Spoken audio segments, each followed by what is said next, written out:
Selamat pagi Bapak Ibu Saudara, Shalom. Puji nama Tuhan, kita bertemu lagi dalam ibadah online pada hari ini, Minggu 27 September 2020. Bagaimana kabarnya hari ini Bapak Ibu Saudara? Kami berharap semuanya dalam keadaan sehat. Tuhan Yesus mengasihi dan Tuhan Yesus memberkati kita. Kita akan datang kepada Tuhan dengan penuh sukacita, dengan ucapan syukur kepada Tuhan. Kita mau beribadah kepadanya.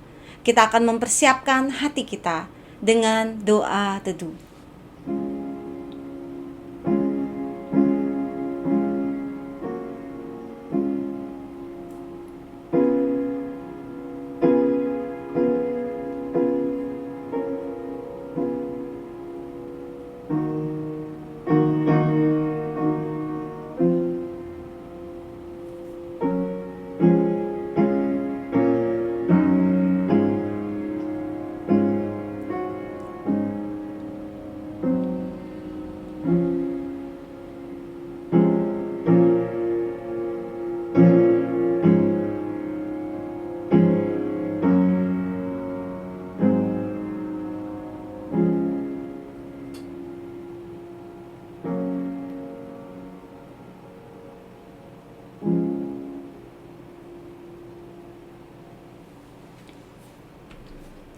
Pertolongan kita adalah dalam nama Tuhan yang menjadikan langit dan bumi dan yang telah memilih kita sebelum dunia dijadikan supaya kita kudus dan tak bercacat di hadapannya. Turunlah kiranya atas ibadah kita berkat, sukacita, dan damai sejahtera dari Allah yang memimpin mulai dari awal sampai akhir. Amin. Kita akan menaikkan pujian yang berjudul Kasih Allahku sungguh telah terbukti. Kasih Allah sungguh terbukti ketika Dia memberikan anaknya Tuhan Yesus untuk mati bagi kita di kayu salib. Kita ingin bersyukur kepadanya dengan pujian ini. Kasih Allahku sungguh telah terbukti. Allahku sungguh telah terbukti ketika Dia serahkan anaknya. Kasih Allah, kasih Allah mau berkorban bagi kau dan aku. Tak ada kasih seperti kasih-Nya. Bersyukur, bersyukur, bersyukurlah, bersyukur karena kasih setiamu ku sembah, ku sembah, ku sembah, ku sembah dan ku sembah. Selama hidupku ku sembah kau Tuhan. Kasih Allahku, kasih Allahku sungguh telah terbukti ketika Dia serahkan anaknya. Kasih Allah mau berkorban bagi kau dan aku. Tak ada kasih seperti kasih-Mu. Mari kita bersyukur. Bersyukur, bersyukur, bersyukurlah, bersyukur karena kasih setiamu. Kami menyembah-Mu Tuhan. Ku sembah, ku sembah, ku sembah dan ku sembah. Selama hidupku ku sembah kau Tuhan.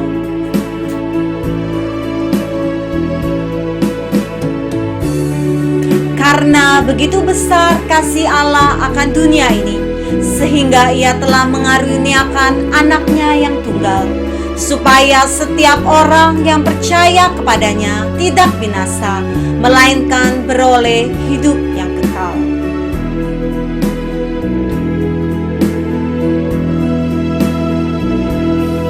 Bersyukur, bersyukur, bersyukurlah, bersyukur karena kasih setiamu. Ku sembah, ku sembah, ku sembah, ku sembah dan ku sembah. Selama hidupku ku sembah Kau Tuhan. Bersyukur, bersyukur, bersyukurlah, bersyukur karena kasih setiamu. Ku sembah, ku sembah, ku sembah, ku sembah dan ku sembah. Selama hidupku ku sembah Kau Tuhan. Selama hidupku ku sembah Kau Tuhan. Selama hidup kami Tuhan, selama hidupku ku sembah Kau Tuhan.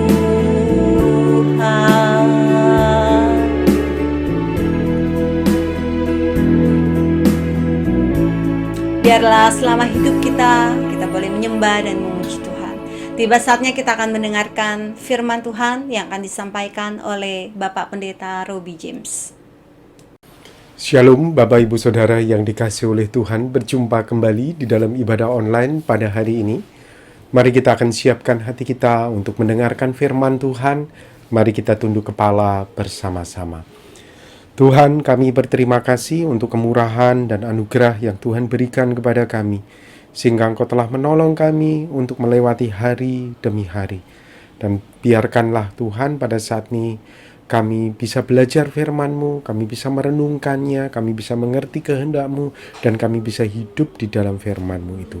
Tuhan urapi kami, Tuhan urapi setiap hamba-hamba-Mu yang ada di rumah. Di dalam nama Tuhan Yesus kami berdoa. Amin. Bapak Ibu Saudara yang dikasihi oleh Tuhan, tema yang saya berikan hari ini adalah respon, sikap terhadap berbagai masalah yang terjadi di dalam kehidupan kita. Saya ambil dari 1 Korintus pasal 10 ayat 1 sampai dengan ayat yang ke-13. Mari saya mengajak kita untuk menyimak bersama-sama ayat yang ke-13. Firman Tuhan berkata, pencobaan-pencobaan yang kamu alami ialah pencobaan biasa, yang tidak melebihi kekuatan manusia. Sebab Allah setia, dan karena itu Ia tidak akan membiarkan kamu dicobai melampaui kekuatanmu. Pada waktu kamu dicobai, Ia akan memberikan kepadamu jalan keluar, sehingga kamu dapat menanggungnya. Saudara, kita tentu sering mendengar firman Tuhan ini, dan hari ini kita akan melihat kembali apa yang menjadi konteks dekat ketika Paulus menulis bagian ini. Sebelum kita melihat konteks dekatnya, saya mengajak kita untuk melihat beberapa berita. Yang pertama, ada berita yang terjadi di Amerika.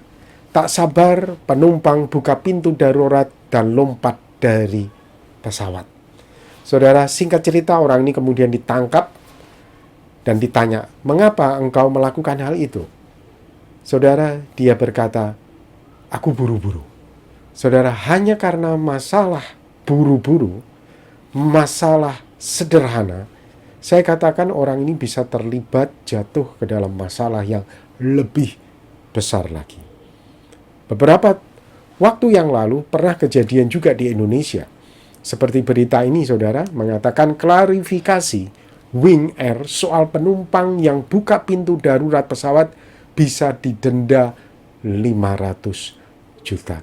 Di Indonesia, hanya gara-gara membuka pesawat pintu darurat tanpa alasan yang jelas, hanya karena masalah sepele, apalagi buru-buru seperti tadi, bisa didenda 500 juta.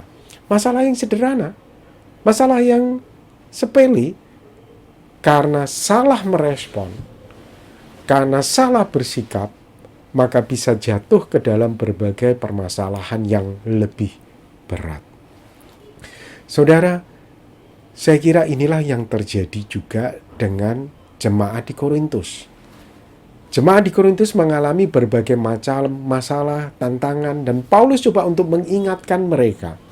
Jangan sampai mereka memberikan respon yang ceroboh, respon yang salah. Oleh sebab itu, dalam salah satu bagiannya, Paulus menasihatkan kepada jemaat di Korintus dengan mengatakan pencobaan-pencobaan, problem-problem yang kamu alami ialah pencobaan biasa yang tidak melebihi kekuatan manusia. Sebab ketika Allah itu mengizinkan itu, Allah itu setia. Allah itu tidak akan membiarkan kamu dicobai melampaui kekuatanmu. Pada waktu kamu dicobai, Ia akan memberikan kepadamu jalan keluar sehingga kamu dapat menanggungnya. Paulus berusaha untuk mengingatkan bahwa sesungguhnya masalah-masalah yang dihadapi oleh jemaat di Korintus, baik itu karena memang kalau kita baca di dalam surat Korintus ini ada masalah perpecahan, ada masalah perkawinan, ada masalah pengajaran, ada masalah ibadah, dan berbagai masalah kesulitan-kesulitan yang dihadapi oleh jemaat di Korintus. Dan Paulus coba untuk menyadarkan mereka, jangan sampai mereka itu salah dalam merespon. Kita bisa tahu dari mana itu? Dari pernyataan Paulus pada pasal 1 sampai pasal ke-12. Pasal sebelumnya. Sebelum Paulus mengatakan pada ayat yang ke-13 ini. Konteks dekatnya adalah, kita lihat ayat yang pertama. Aku mau supaya kamu mengetahui, saudara-saudara, bahwa nenek moyang kita semua berada di bawah perlindungan awan, dan bahwa mereka semua telah melihat laut. Untuk menjadi pengikut Musa, mereka semua telah dibaptis dalam awan dan dalam laut. Mereka semua makan makanan rohani yang sama. Dan mereka semua minum minuman rohani yang sama. Sebab mereka minum dari batu karang rohani yang mengikuti mereka, dan batu karang itu ialah Kristus. Tetapi sungguh pun demikian, Allah tidak berkenan kepada bagian yang terbesar dari mereka, karena mereka ditewaskan di padang gurun. Semua ini telah menjadi contoh bagi kita untuk memperingatkan kita supaya jangan kita menginginkan hal-hal yang jahat seperti yang telah mereka perbuat.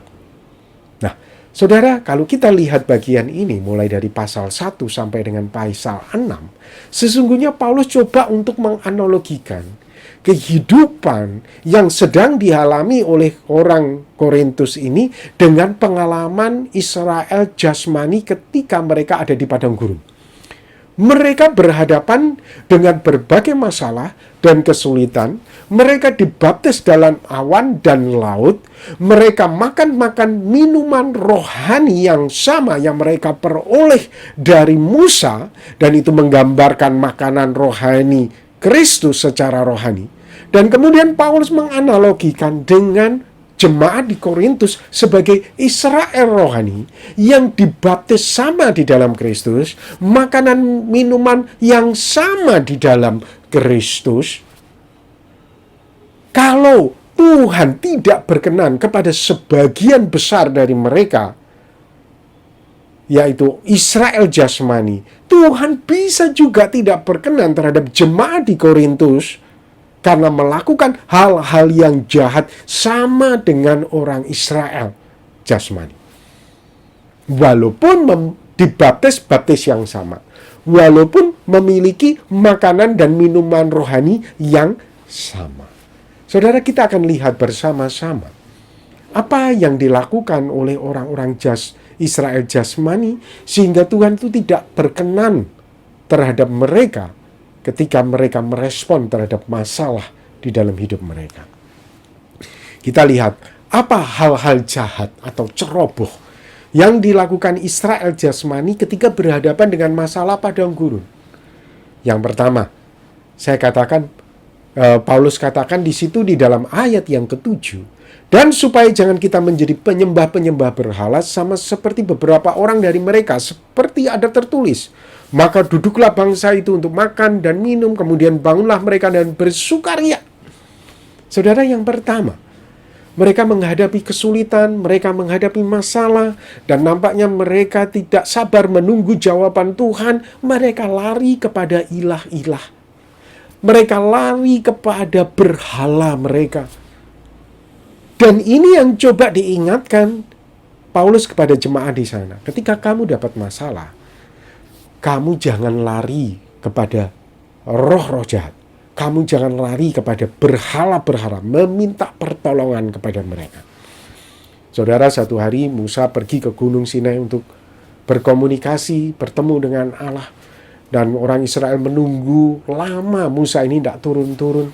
Kemudian mereka mulai mendatangi Harun. Dan mereka memaksa Harun, buatlah untuk kami Allah yang akan berjalan di depan kami. Sebab Musa ini, orang yang telah memimpin kami keluar dari tanah Mesir, kami tidak tahu apa yang telah terjadi dengan dia. Saudara, mereka punya masalah. Mereka tidak sabar menunggu jawaban Tuhan melalui Musa.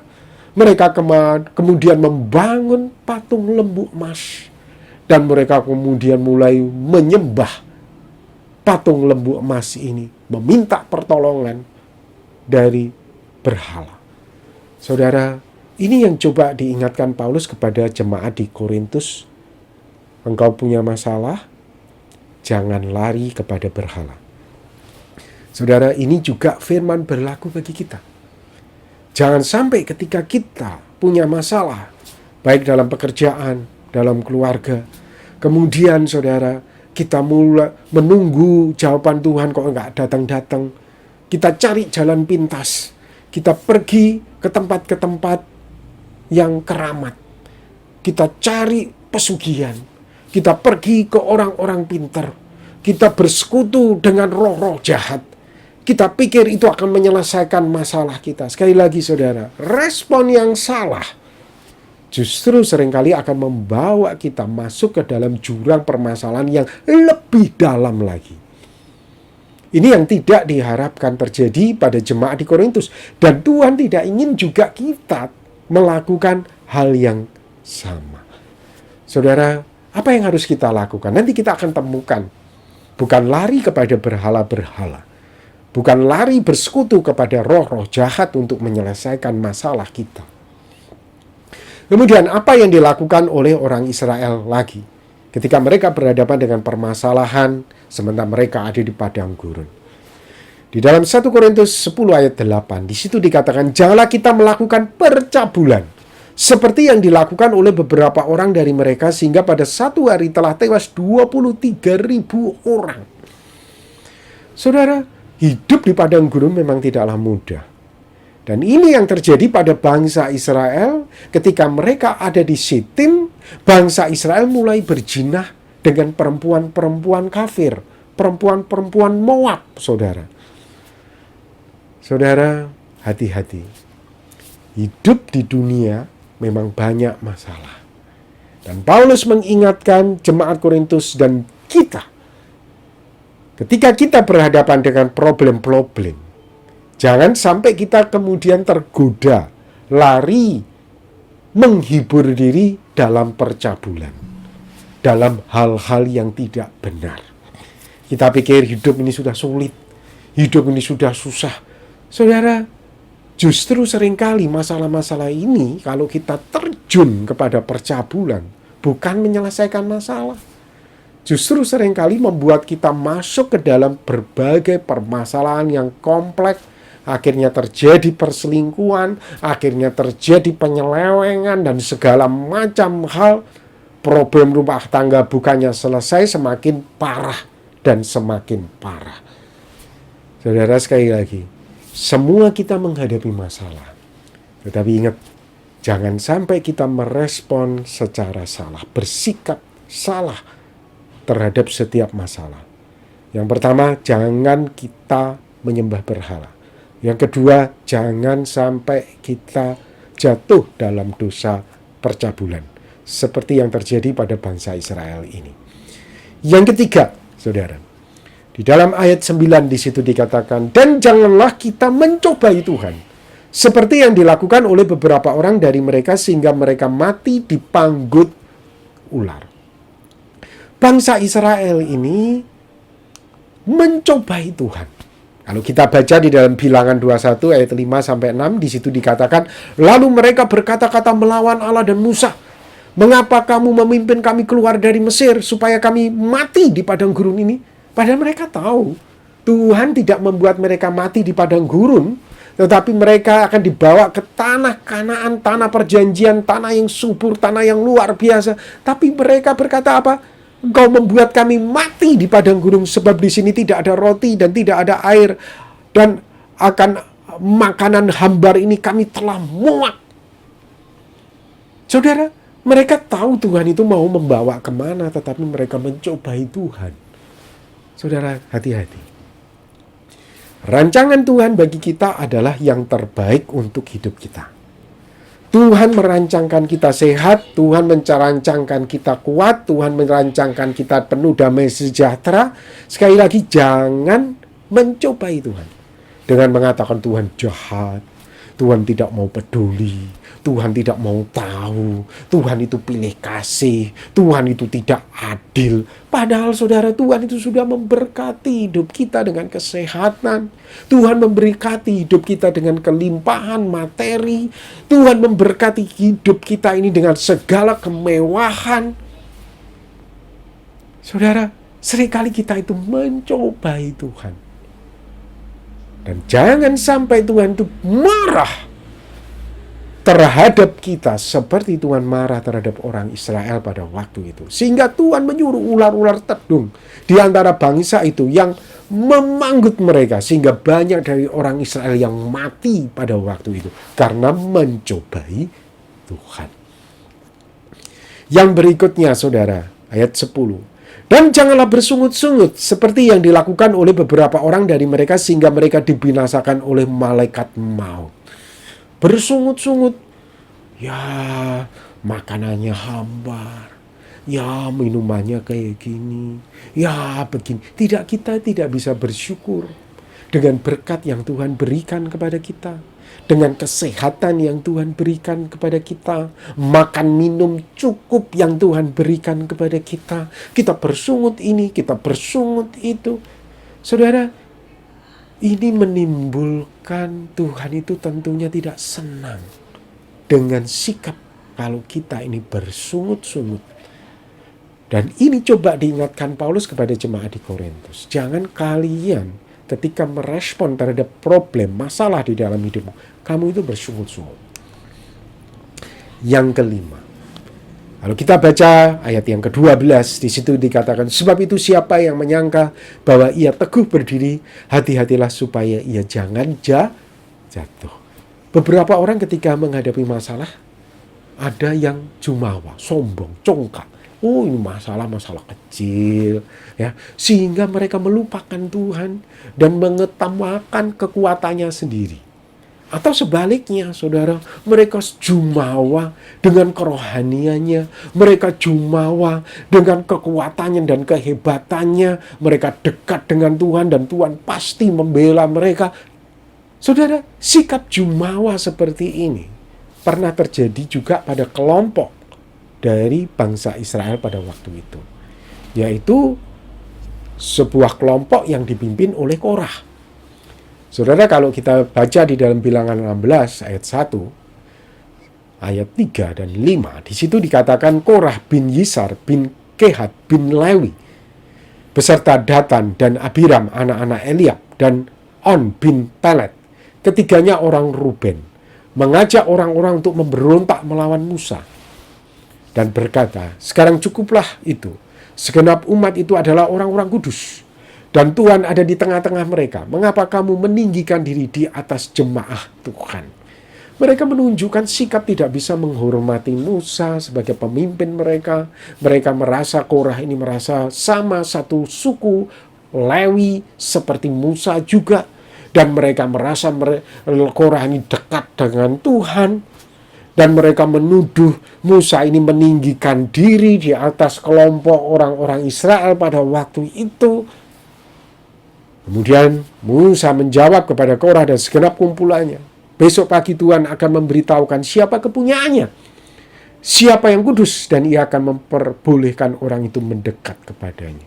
Dan betul saudara, Korah beserta dengan kelompoknya ditelan bumi. Bumi ini bisa terbelah dan kelompok mereka masuk di telan bumi. Karena sikap jumawa ini tadi, merasa dirinya hebat, merasa dirinya kuat, merasa dirinya dekat dengan Tuhan.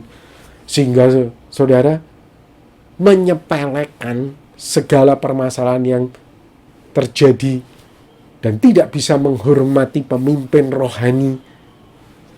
Akhirnya yang terjadi, murka Tuhan bangkit dan membinasakan Korah ini berserta dengan kelompoknya. Hati-hati dengan sikap-sikap seperti ini ketika kita berhadapan dengan masalah-masalah di dalam hidup kita. Saudara, kalau kita baca di dalam ayat 11, semuanya ini telah menimpa mereka sebagai contoh dan dituliskan untuk menjadi peringatan bagi kita yang hidup pada waktu di mana zaman akhir telah tiba. Jadi apa yang terjadi pada Israel secara jasmani itu menjadi peringatan bagi kita, jemaat di Korintus maupun kita sekarang, yaitu Israel rohani, supaya hal-hal yang mereka lakukan yang jahat itu tidak terulang kembali, tidak menimpa kita. Janganlah sekali lagi kalau kita ada masalah, jangan sampai kita menjadi penyembah berhala. Jangan sampai jatuh dalam percabulan, mencobai Tuhan, bersungut-sungut, atau jumawa, sombong, congkak di dalam menghadapi masalah. Jangan sampai ini terjadi. Sebaliknya, bagaimana respon kita, sikap kita ketika kita berhadapan dengan kesulitan, permasalahan di dalam hidup kita? Nah, kemudian di sini Paulus mulai berbicara. Di dalam 1 Korintus 10, ayat yang ke-13. Pencobaan-pencobaan yang kamu alami ialah pencobaan-pencobaan biasa yang tidak melebihi kekuatan manusia. Sebab Allah setia, dan karena itu Ia tidak akan membiarkan kamu dicobai melampaui kekuatanmu. Pada waktu kamu dicobai, Ia akan memberikan kepadamu jalan keluar sehingga kamu dapat menanggungnya. Jadi saudara, respon kita bagaimana? Kalau kita baca, Allah itu adalah solusi kita. Allah itu adalah jalan keluar kita. Sehingga respon kita ketika kita berhadapan dengan masalah dan kesulitan, yang pertama, bukan lari kepada penyembahan berhala, bukan jumawa, bukan kita melakukan hal-hal ini, percabulan, mencobai Tuhan, bersungut-sungut. Tapi saudara, kita mendekatkan diri kepada Tuhan. Ketika kita mendekatkan diri kepada Tuhan, di situ Tuhan akan menolong kita, memberikan hikmat kepada kita, menuntun di dalam hati kita apa yang harus kita lakukan, apa yang harus kita buat, sehingga solusi masalah kita ini bisa selesai. Sehingga kita mampu untuk menanggung masalah kesulitan yang Tuhan izinkan terjadi dalam kehidupan kita. Jadi bukan lari kepada hal-hal yang jahat seperti yang dilakukan oleh orang Israel itu, tapi kita mendekat kepada Tuhan. Tuhan, aku punya masalah ini. Apa yang aku harus lakukan? Tuhan, aku punya masalah itu. Apa yang aku harus perbuat? Saudara, justru kita menggunakan waktu khusus untuk kita mendekatkan diri kepada Tuhan. Karena Tuhan itu solusi kita. Sekali lagi, masalah-masalah yang kita hadapi itu dihadapi oleh semua orang. Dihadapi oleh semua orang. Kita tidak sendirian. Solusinya ada di Tuhan. Dan kita harus mendekatkan diri kepada Tuhan, dan Tuhan akan menolong kita untuk kita bisa menang mengatasi masalah itu. Saudara, ini terjadi karena tentunya keluar dari pengalaman Paulus sendiri. Seperti yang dikatakan oleh Paulus di dalam Filipi 4 ayat 12-13. Aku tahu apa itu kekurangan dan aku tahu apa itu kelimpahan. Dalam segala hal dan dalam segala perkara tidak ada sesuatu yang merupakan rahasia bagiku. Baik dalam hal kenyang maupun dalam kelaparan, baik dalam hal kelimpahan maupun dalam hal kekurangan, segala perkara dapat kutanggung di dalam Dia yang memberi kekuatan kepadaku. Saudara, sama dengan kita. Kita bisa menanggung semua masalah yang ada, Tuhan izinkan terjadi di dalam hidup kita bersama dengan Kristus, bersama dengan Allah. Kita mampu untuk menanggungnya, sehingga kita mendekatkan diri kepada Allah. Kita mendekatkan diri kepada Kristus. Di situ Kristus kemudian akan menolong kita, dan kita mampu menanggungnya. Kita akan beroleh jalan keluar. Sekali lagi saudara, jangan menyembah berhala, jangan cabul, Jangan mencobai Tuhan, jangan bersungut, jangan jumawa. Kita merendahkan diri di hadapan Tuhan. Kita mencari solusi, Tuhan tolong saya. Dan pasti Tuhan akan menolong kita. Dan apa yang terjadi dengan Paulus, itu juga akan terjadi dengan kita. Segala perkara dapat kutanggung di dalam Dia yang memberi kekuatan kepadaku. Amin. Mari kita akan berdoa bersama-sama. Tuhan, kami berterima kasih untuk firman-Mu. Tuhan, jika kami selama ini telah lari kepada hal-hal yang ceroboh, hal-hal yang bodoh, ampuni kami. Tolonglah kami ya Tuhan, ketika kami ada dalam kesulitan, kami mendekatkan diri kepadamu. Kami mencari wajah-Mu. Kami mencari pertolongan daripada-Mu. Tuhan, berkati jemaat-Mu. Buat mereka berkemenangan. Seperti Paulus, mampu menanggung segala perkara. Kami pun di dalam Engkau, kami menanggung segala perkara. Tuhan berkati jemaat-Mu dan biarkan mereka berkemenangan. Di dalam nama Tuhan Yesus kami berdoa. Amin. Mari kita akan naikkan pujian doksologi.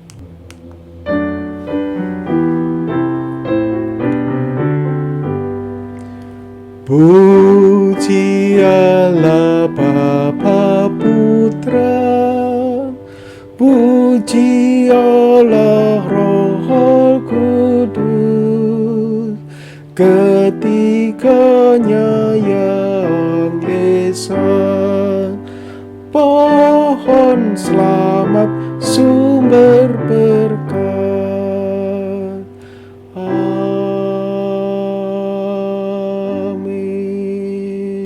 Mari kita siapkan hati untuk menerima doa berkat. Tuhan memberkati engkau dan melindungi engkau. Tuhan menyinari engkau dengan wajah-Nya dan memberi engkau kasih karunia. Tuhan menghadapkan wajah-Nya kepadamu dan memberi engkau damai sejahtera. Terimalah segala berkat rohani, berkat jasmani berkelimpahan dari Allah Bapa. Keselamatan, perlindungan, kesehatan, kesembuhan di dalam Tuhan Yesus Kristus. Damai sejahtera, sukacita, bahagia dari Allah Roh Kudus menyertai engkau untuk selama-lamanya. Amin. Amin.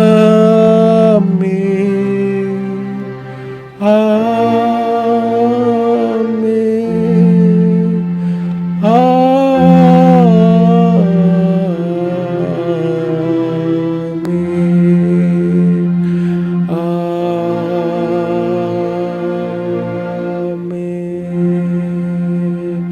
Amin. Bapak Ibu Saudara yang dikasihi oleh Tuhan, jika Bapak Ibu Saudara hendak memberikan persembahan, sekali lagi persembahan ini adalah sukarela, sebagai wujud rasa kita takut akan Tuhan, sebagai wujud bahwa kita tidak terikat, bahwa kita tidak mencintai harta dunia ini, bahwa kita mampu untuk menyisihkan sebagian berkat kita untuk kita berikan kepada Tuhan. Ini bersifat sukarela, saudara. Saudara bisa kirim pada rekening gereja seperti yang tertera pada layar pada saat ini. Tuhan memberkati kita, sampai berjumpa pada ibadah selanjutnya. Amin.